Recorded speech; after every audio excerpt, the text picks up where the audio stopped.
Hello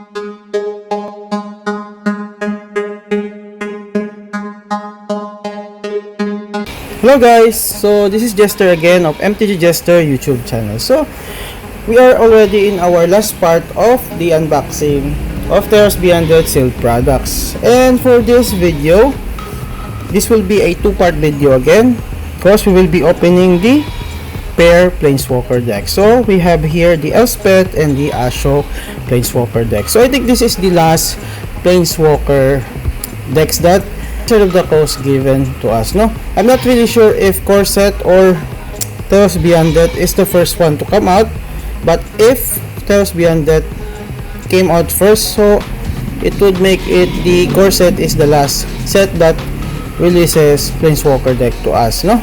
Or if ever in a standard set, Theros Beyond will be the last one to release Planeswalker deck. So for this, we would like to thank Mr. J.R. Shanpikorian of Nisa in Hikaru Card and Hobby Shop. No? So he provided us with the pair Planeswalker decks of Theros Beyond. So if you can see here, Theros Beyond still has two booster packs. No?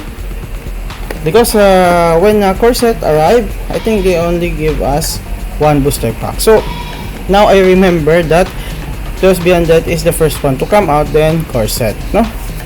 But anyhow, I think we will start first part of the video with Elspeth Planeswalker deck, no? So I think we will just put this aside. So again, we will like to thank Mr. J.R. Shanpikorian of Nisa in Hikaru Hobby and Card Shop for providing us with our pair of Planeswalker deck. So I think we ought to also get one from our box here, no? So I think we will be getting a Ikoria pack, no? So for this Ikoria pack, we would like to thank Mr. Randy Semana of Card Shark Card and Hobby Shop, no? So if you will remember, this is one of those packs that we got from as a bonus, I think, from the one we won as bid for the Stargazing box of Tasa, no? So I think we will just open the Ikoria pack lastly after the two packs of Theros Beyond. So I think we can start now. So hopefully in those two packs we'll be getting two. So the one I really like, why I always get the Commander decks and rather Planeswalker deck this time, because we are introduced into new treatment of Planeswalkers, no? Or new titles for them, like this Elspeth Undaunted Hero. So it will again be added up to our Planeswalker collection, no? Even though it's not that usable in any formats, but still it is a good addition to our collection. Unfortunately, I think has the, see this one, it has a crimp here, no? It has a crimp here, so it's okay. We cannot do anything about it. What we can do is accept. Maybe it got a crimp because of other cards that fall into this when I was keeping this from way back, no? So anyhow, before we open the box, we will still read her, no? So I think this will be also our first word, Undaunted. So Elspeth Undaunted Hero. So it's a 5 to cast, 5 loyalty counter, legendary Planeswalker Elspeth, no? So 2 generic and 3 white mana symbol to play it. It has the +2 ability of put a +1/+1 counter on each of up to 2 target creatures. Has also the -2 ability of we search our library and or graveyard for a card named Sunlit Hoplite and put it onto the battlefield. If we do search our library this way, we shuffle it. And finally, it has the ultimate of -8 loyalty counters that says, until end of turn, creatures we control gain flying and get +X, where X is our devotion to white, no? So this will be also our first word, Undaunted. I think we will just skip Elspeth here. So if you will hear again a hum, it is my fan, no? So my fan, I put it here at my side. So we have the box. If you will see here, it says here the box or the Planeswalker box inclusion is the deck box, the 60 card deck, and 2 15 card booster packs, and another strategy reference card. This is, I think, no?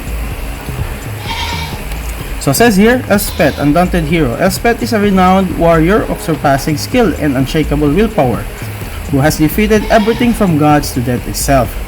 Build up a battalion of devoted soldiers and lead them fearlessly to a glorious victory.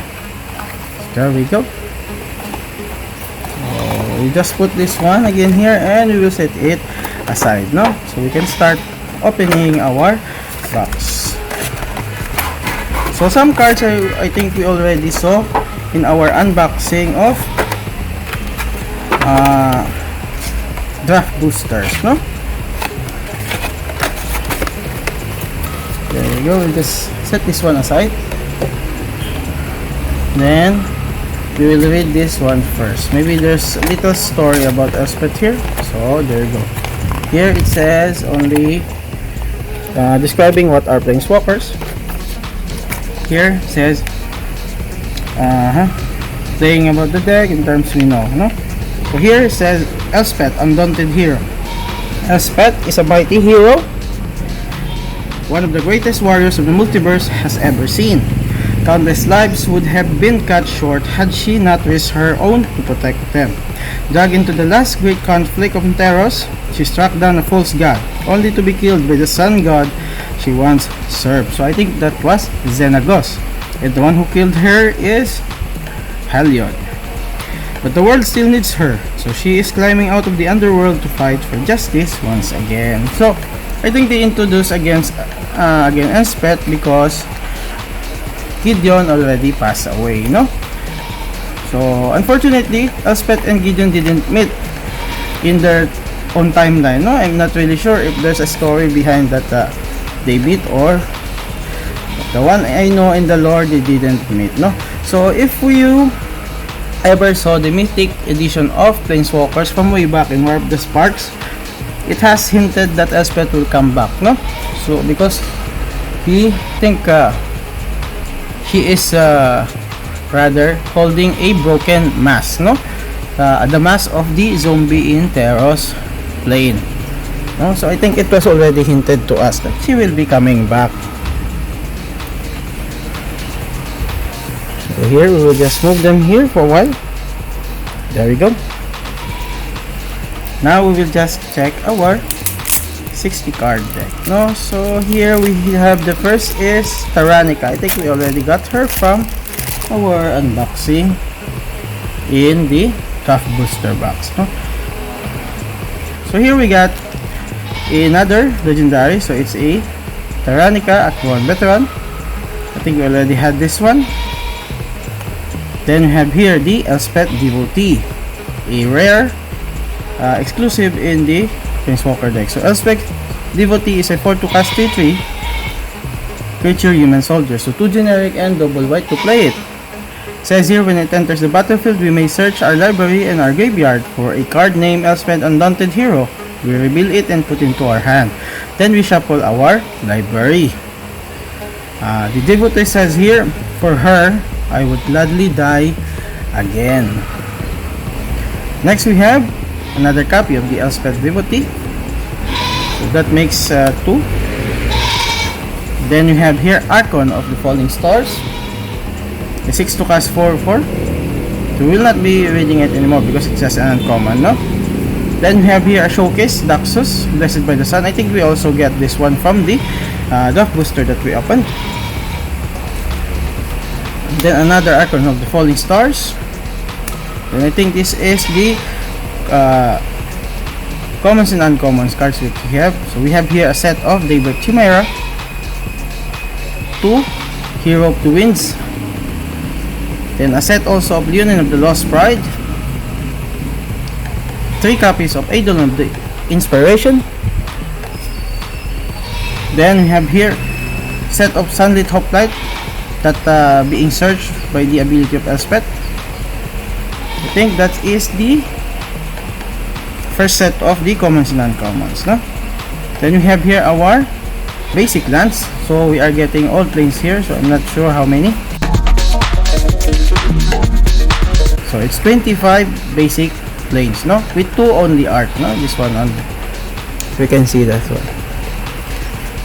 Then the second set of our commons and uncommons here, we have Dreadful Apathy, 3 copies, Indomitable Will,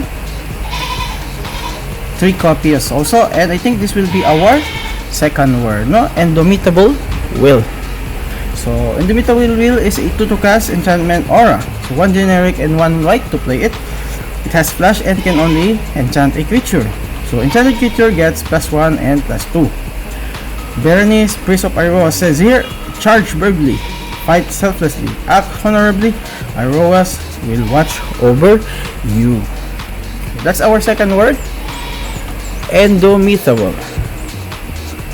Next we have here 3 copies also of Karametra's Blessing. So this 1 to cast is a really good addition to anyone who is making Aurelia. Oh no, it's a feather deck, no?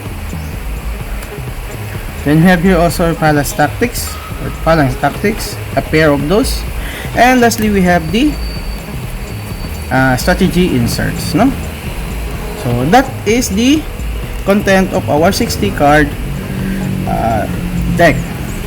So now I think we can proceed to our opening of Theros Beyond Death packs, no? So 2 packs we have here. Hopefully we'll get some mythics, good rares here. Here we have our token, it's a goat. Then we have here, I'm not really sure if how this goes. We will see first the last one. So we have our Constellation Land, basic one, it's a forest. Then so we are putting lastly rare slot, no? So we have here as our rare is Erebos Intervention, so one of the intervention cycles, no? So we have is pay X and black to play it. It's an instant and we choose one from its 2 modes, no? First mode is target creature gets -X until the end of turn, then we gain X life. The other one is we exile up to twice X target cards from the graveyards, no? Then Erebos says here, I bring a death none can escape. So there's our rare. Then our commons and uncommons here. So we have the reprinted Unknown Shores. God is bleeding outside. We have Unknown Shores with a new art. We have Light Bread Cat of Lepas, Nyxborn Courser, a Towering Waving Stick, Aspect of Manticore, Nylea's Forerunner. We have Witness of Tomorrows, Hyrax Tower Scout, the Riptide Turtle, Underworld Rage Hound, Timaret, Chosen from Death, in its normal treatment. Then we have our showcase card, it's Anax, Hardened in the Forge. I think we already read this one also from our draft, so we will not be reading it anymore. And lastly we have an Alsage of the Life's Bounty, no? So on to our next pack. Then we will be able to proceed to our Ikoria pack, no? Here we got a Human Soldier, 1 on white as token. Then we have our commons and uncommons here. So we have Aspect of Lamprey, Pious Wafer, Traveler's Amulet, Mogis Favor, Nylea's Hunt Master, Incendiary Oracle, Daybreak Chimera, Deny the Divine, Iroas Blessing, Return to Nature, A Glimpse of Freedom, Impending Doom, Hero of the Nyxborn, and our rare is another legendary that we still don't have, no? So at least we got a good one. So then our last is a Constellation Mountain. So our legend here is, and our rare is Dalakos, Crafter of Wonder. So if you saw the past episode of Command Zone, so Jimmy plays this as his commander, no? So it's a 3-2 cast 2 4 legendary creature Merfolk Artificer or Artificer. So 1 generic and 1 set of EZ colors. So we can tap Dalakos to add 2 generic mana, but we can only spend this mana to cast artifact spells or activated abilities of artifacts. And says here, equipped creatures we control have flying and haste. So his flavor text says, his imagination soars from the depths of sea to the heights of the heavens. So there we go, another addition to our collection, no? So finally we reach our Ikoria pack, but we still need 3 words for our 5 new word vocabulary, no? So here we have a add card. So I think the rare is in the what you call this one, front, no? So we have our basic land is a plains. So I think the rare is there, no? Here. Oh, I'm correct. So here we have our commons and uncommons. We have Boon of the Wish Giver, Kateria Crystal, Grim Dancer. This will also be our second word, rather it's a third word. So our third word will be Grim, no? So Grim Dancer is a 3-2 cast 3-3 creature nightmare, 1 generic and double black to play it. It enters the battlefield with our choice of 2 different counters. So on it, from among Menace, Death Touch, and Lifelink. Says here, most monsters are more frightening when they skitter unseen in the dark. Most. So that's our third word, Grim. Next we have here is Survivor's Bond, Spring Joe Trap, Adventurous Impulse, Savai, Sabertooth, Frostlinks, Adaptive Shimmerer, Solid Footing, Night Squad Commando, a Volpikit, a Golf for Blood as our last commons and uncommons. And finally we have our rare, it's a, oh no, this is the plains one. So our rare will be is a blue one. So it's a Voracious Great Shark. So Voracious Great Shark is a 5-2 cast 5-4 feature shark. So 2 generic and double blue to play it. So it has flash, and when Voracious Great Shark enters the battlefield, we counter target artifact or creature spell. And sir says here, I think this is the one who said this one, there is no boat big enough.